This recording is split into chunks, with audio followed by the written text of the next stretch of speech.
ভারতীয় সংসদীয় ইতিহাসে এক ঐতিহাসিক পরিবর্তনের পথে হাঁটতে চলছেন কেন্দ্রীয় সরকার। সংসদে আসন সংখ্যা বেড়ে হবে 816। মোদী সরকারের বড় মাস্টার প্ল্যানে তোড়পাড় গোটা দেশ। আসন পুনর্বিন্যাসের পরই লোকসভার ভুল বদলে যাওয়ার ব্লুপ্রিন্ট তৈরি করে ফেলেছে মোদী সরকার।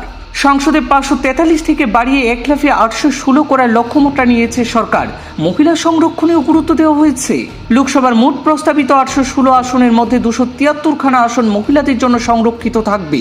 নতুন সংসদ ভবনের পরিকাঠামো মূলত এই বর্ধিত আসন সংখ্যার কথা মাথায় রেখেই তৈরি হয়েছে। আগামী 29 ভোটের আগে লোকসভার আসন বৃদ্ধি সেরে ফেলতে চাইছে কেন্দ্রীয় সরকার। দেশের প্রান্তিক এলাকার জনপ্রতিনিধিত্ব বাড়তে পারে সংসদে। জাতীয় সংবাদ মাধ্যমের সূত্র মারফতে জানা গিয়েছে যে দেশের ইতিহাসেই প্রথমবার লোকসভার আসন সংখ্যা বাড়ানোর পরিকল্পনা ইতিমধ্যেই গ্রহণ করতে চলছে কেন্দ্রীয় সরকার। 543 থেকে এক লাফে আসন সংখ্যা বেড়ে হতে পারে 816। বহুল প্রতীক্ষিত নারী শক্তি বন্ধন আইন কার্যকর করেই পরিসর বৃদ্ধির ঐতিহাসিক সিদ্ধান্ত নিয়ে বিরোধীদের সঙ্গেও আলোচনা শুরু করেছে ক্ষমতাসীন সরকার।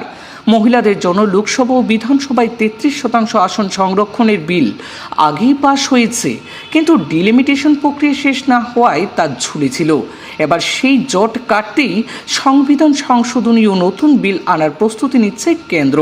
লক্ষ্য একটাই, 2029 সালের লোকসভা নির্বাচনের আগেই মহিলাদের সংরক্ষিত আসন সুনিশ্চিত করা। আসন বিন্যাসের নতুন সমীকরণের বিশদে জানা গিয়েছে যে 2011 সালের জনগণনাকে ভিত্তি করেই এই আসন পুনর্বিন্যাস হতে পারে। যদি এই পরিকল্পনা বাস্তবায়িত হয় তবে লোকসভার মোট আসন সংখ্যা দাঁড়াবে 816-তে। এর মধ্যে প্রায় 273খানা আসনই মহিলাদের জন্য সংরক্ষিত থাকবে বলে জানা গিয়েছে। নতুন সংসদ ভবনের পরিকাঠামো মূলত এই বর্ধিত আসন সংখ্যার কথা মাথায় রেখেই তৈরি করা হয়েছে বলে জানা গিয়েছে।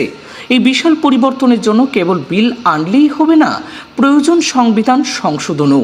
আর সেই পথ মসৃণ করতে বিরোধী শিবিরের সঙ্গেও আলোচনা শুরু করেছে শাসক দল। সূত্রের খবর, কেন্দ্রীয় স্বরাষ্ট্রমন্ত্রী অমিত শাহ ইতিমধ্যেই শিবসেনা উদ্ধব ঠাকরে এবং এনসিপি শরদ পাওয়ারের গোষ্ঠীর মতো দলগুলোর সঙ্গেও প্রাথমিক কথা বলছেন। তবে কংগ্রেসের মতো বড় বিরোধী দলগুলোর অবস্থান কি হয় এখন সেটাই দেখার বিষয়। বিশেষজ্ঞদের মতে এই পদক্ষেপ কার্যকর হলে ভারতের রাজনৈতিক মানচিত্র এবং ক্ষমতার অলিন্দে আমূল পরিবর্তন আসবে।